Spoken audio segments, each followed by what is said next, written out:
بسم الله الرحمن الرحيم. اللهم صل وسلم وبارك على نبينا محمد وعلى آله وصحبه وسلم. آه، intaa kadib horta muddo kood asalaamu calaykum waraxmatullahi wabarakaatuh. Talabaadna waxaa walaalkan cabdinaasir cabdicasiis janno gale oo kasii wadi doona meeshii uu nooga istaagay cashirkii hore, ama dabcan jawaabtii su-aashii hore oo la isoo weydiiyey oo ahayd farqiga u dhexeeya habka iyo switchka.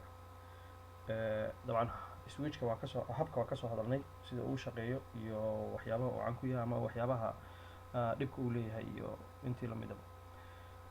marka waxaan u gelaynaa switchka oo dabcan noqday bahalkan xalkii lagu bedelay habka, isla markaana xaliyey waxyaabahaas mataqaanaa dhibabka ciladaha aan kasoo sheegnay habka. waxaan soo sheegnay in habka uu leeyahay dhowr ciladood oo midkood ay tahay security-ga oo mataqaanaa oo waxa dhex maraysa safe ahayn. labo, inuu si oo maala yacni u isticmaalayo bandwidth-ka, saas daraaddeedna wax walba ay slow noqonayaan wixii ku dheganaa, suurtagalna aysan ahayn in kombiyuutarro aad u tiro badan lagu dhajiyo. waxaan kaloo iloobay markii horeeto markaan ka hadlaynay in habka uu u shaqeeyo half duplex. half duplexka macnaheedu waxaa waaye isku mar waxna ma diri karo, waxna ma receive garay karo oo ma heli karo. matalan haddii habka uu maaragtay computerkan oo kale marka uu helayo oo data uu helayo, isku mar suurtagal uma aha inuu markino diro asagoo isla markaana mid kale oo computer kale usoo diro helaya. mataqaanaa sababta keenaysan waxaa waaye hal cable oo wada isticmaalaya, taas waxaa la yidhaha half duplex. lidkeeda waxaa full duplex oo markii laba cable laba fiilo oo u kala isticmaalayo, saas daraaddeedna ay suurtagal tahay inuu isku mar diro asagoo isla markaasna helaya macnaha macluumaad midka dad kale oo computer kale ay usoo direen.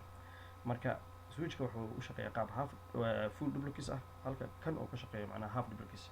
taasna waxay ka dhigaysaa xataa haddii la iska dhaafo collisionkii iyo waqtigii la sugayo wixii dhan haddii la iska dhaafo, in habka uu shaqeyn karo half macnaha speedka maaragtay oo switchka. waayo switchku labadii jeerba isku mar ayuu isticmaali karaa, macnaha inuu wax diro oo waxna oo helo, halka habka labadooda mid uu marba dooranayo.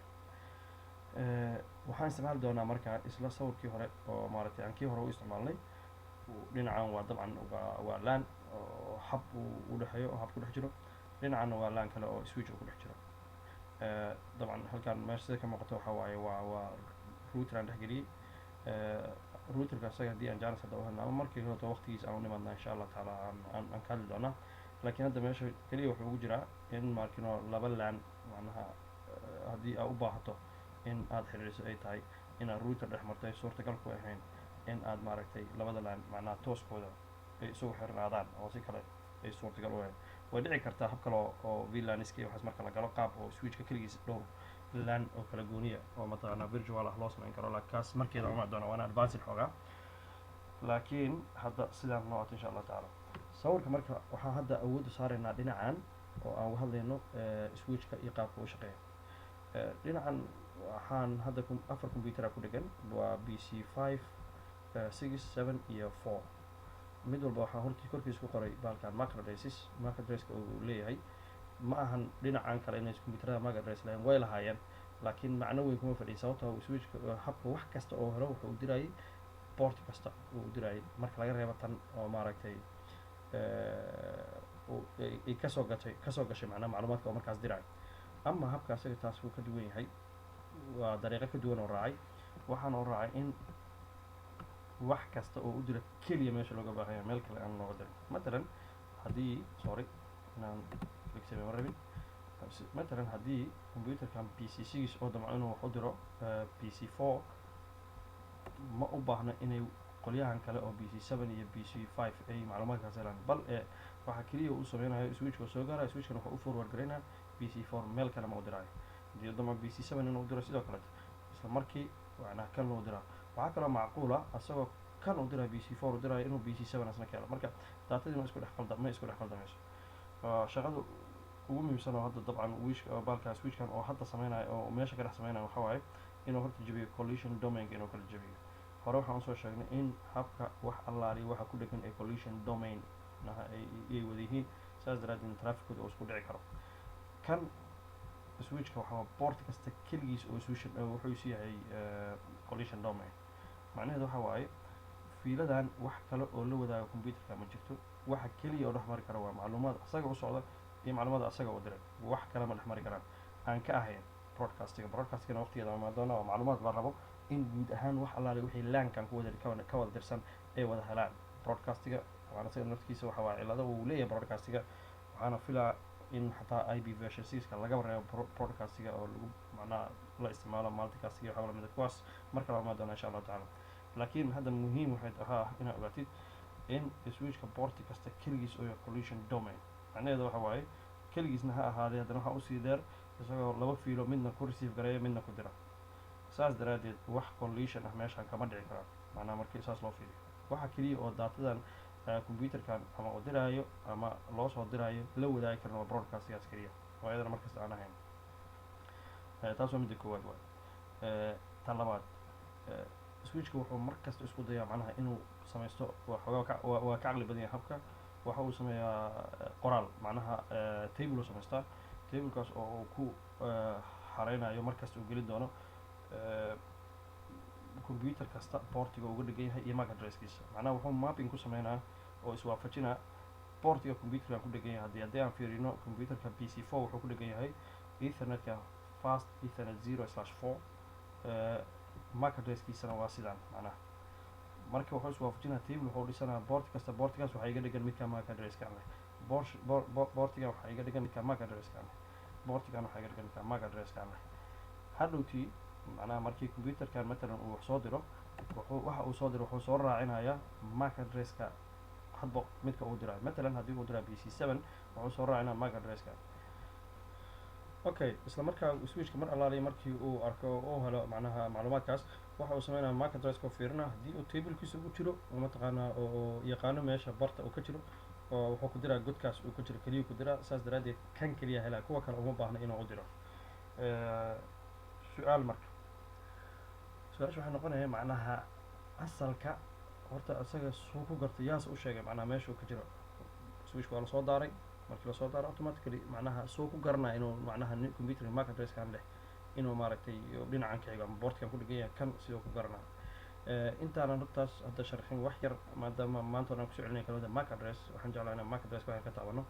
MAC address horta waxa waaye waa cinwaan macnaha waa wax kasta computer kasta wuxuu leeyahay network card, waxaan loo qoraa NIC network cardkaas kule warshadaha soo sameeyay macnaha saa dareemaysaan. warshad walba marka waxay u sameysaa number unique ah. numberkaas waa number unique ah adduunka ilaa wax kale la wadaagno. macnaha inta warshadada sameeya mid walba qaab ay ku wadaa dabcan inta hore waxay kala duwan yihiin, kadibna markaas kadib warshad kastaba kaararka ay sameynayso lambarada ayadana u sii kala jeedaa. taasaa waxay keenay computerka maanta waxa uu rabaa ahaado Dell ha ahaado HP ha ahaado network cardka ku dhigan oo internetka ku dhigay wuxuu leeyahay number asaga kaliya gooni oo loogu talagaas waa macnaha hard coded waaye warshada kusoo sameysay meesha saas uu fiican marka cid kale la wadaagta ma laha. saas daraadeed dhowr computer oo kala duwan haddii ay ku dhigan mid walbaaba MAC address gooni uu leeyahay. MAC addresskana waxaa loo qoraa sida badan waa hexadex. haddaa aragti lambaradaan oo kaleeto hexadex waa macnaha waa 16 macnaha ay ku salaysan tahay. hadda uma baahna inaan sii sharaxno mar kale insha Allah taala noqonay, laakiin calaa kulli xaal MAC addresska waa ilaa iyo 48 bit waay. macnaha bit haddii la yidhahdo ama 0 ama 1 waxba mid walbaa noqon kartaa. waana haddaan si kale kugu sheego 6 byte waay. sidaanaana loo qoraa oo mataqaanaa hexadex. marka haddaa aragtid cinwaana sidaana iska garo inay dabcan sidaan tahay.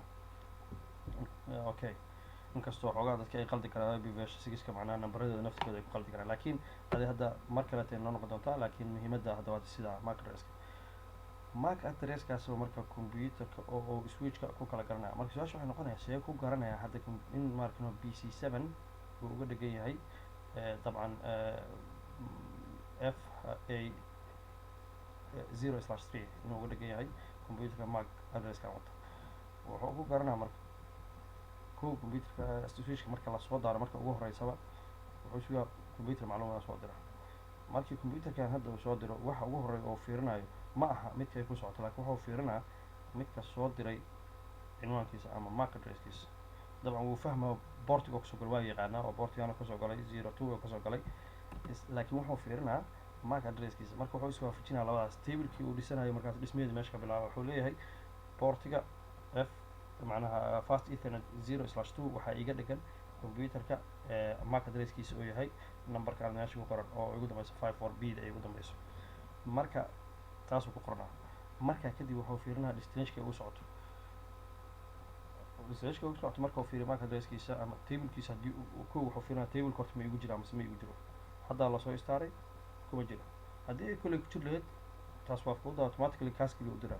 laakiin haddii ay isku jirin markaas kadib wuxuu sameynaa flooding wax la yidhaha. floodingna waa exactly adiga sida habka u dhaqmayay meel kasta port kasta oo ku dhegan u diraa marka laga reeba kii ay ka timid. markaas kuwaad marka computerkas waa helaa macluumaadkii. markii uu helo kii ay ku socotay waa isgaranaa wuxuu ka garanaya inuu cinwaankiisa ku dhegan yahay. kuwa kalena waxay garanayaan inaan cinwaankooda isku dheganayn. saas daraaddeed kuwan kale way drop garaynayaan way iska dhaafayaan oo macnaha they will filter it. kelmadda filter waa loo isticmaalaa laakiin dabcan filter waxa waaye waa drop garaynaa laga wadaa waa iska tuuraa.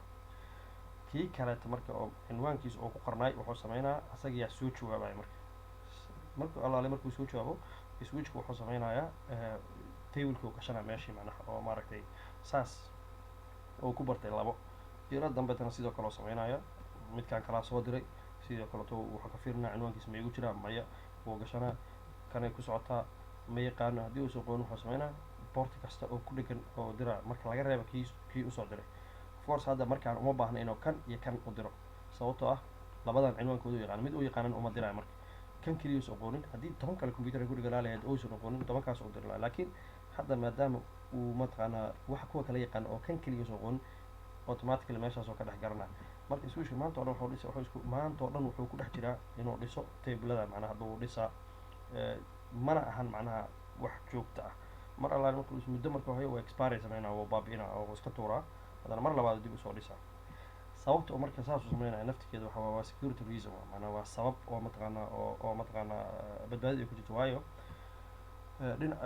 midda koowaad waxaa dhici karta dad mataqaanaa oo adiga si xun u isticmaala ama oo mataqaanaa qalad kale u isticmaala in ay keenaan mataqaanaa qalab kaleeto ama computer kaleeto MAC addresskiisa xoogaa lasoo technically saas daraaddeed oo lasoo qalday saas daraaddeed meel kale qalada loogu dhajiyo oo mataqaanaa saas u qaata. labo wuxuu kaloo sameyn karaa MAC addresskan bahalka waaba lagu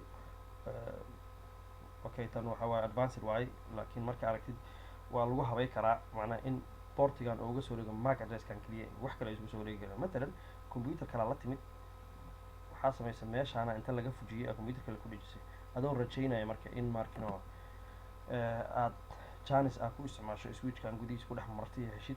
haddii marka loo sameeyo wal security ahaan loo sameeyo dhinacaan waxaa kaga soo dhigi kara computerka MAC addresskan keliya leh kaagama soconayso macnaha oo MAC kusoo geli kartid. intaas weliba waxaa sii dheer oo kaleeto maaragtay usii sameynaya in markino chance loo helo in computerada naftigooda xataa la qaadi kara. matalan haddii dhinaca kale laga fiiriyo computerkan intaa wareejiso ama meel kala geyso oo ku dhajiso ayada naftigeeda waxaa waaye waa in uusan ku xirin keliya inaa halkaa meel ku dhajiso. marka adaan qofka mataqaana hadba maamulka meeshaas ka haya asaa miisaaman kara haddii ay taa arrin muhiim oo mataqaana matalan computerkii laga maamulayo kaleeto switchka inuu hal meel kaliya uga dhigaya taas muhiim aada waaye computer kalena aan lagu soo dheji karin. laakiin haddii ay noqoto computerada kale dad kale ay isticmaalayaan matalan ardadoo kale waxaas oo kale dabcan maalinba waa lagaa qaadaa marka haddii lagaa qaadayo dabcan waa caqliga ku jira in aan hal meel kaliya fix looga dhigin saas daraaddeed loo helo janis hadbaa lagu kala wareejiyo. switchka marka isku soo duub aad iyo aad uga caqli badan yahay bahalkan habka wax alaalay wixii maaragtay loogu talagalay oo dhibkii kan lagu hayana asaga yaa xaliyay. waqtiga iga sii dhammaan raba laakiin haddaan hadda soo koobo hadalkayga wax alaalay waxa habka ku dhigan waxaa la yidhahdaa waa one collision domain. waxa switchka ku dhigan waxaa la yidhahdaa waa one broadcast domain. farqiga u dhexeeyana waxa waaye switchka waxa ku dhigan wax kasta oo ku jiro waa isku hal fiilayo ku wada dhegan waa isku dhici karaan waa cilado badan ay keeni karaan. kan ma isku dhici karaan waxa ma keliya broadcastigaas ka dhexeeya oo mataqaanaa laakiin sida kale mid walba keligiis oo boortkiisu waxay balkan oo isku yahay collision domain taas oo sababaysa security inay fiicnaato speedka oo fiicnaado dhinac walba oo wanaagsanaa. dhinaca kale routerka marka waqtigiisu ay u taqnay noqonaya laakiin asna waxa waaye broadcastigu sii jabiya macnaha broadcastigu ma dhaafi karto halkaan laan waqtiga aga dhacay insha allahu tacaala marka ilaahay waxaa ka bartaa kuga anfacana ajragaasi iyo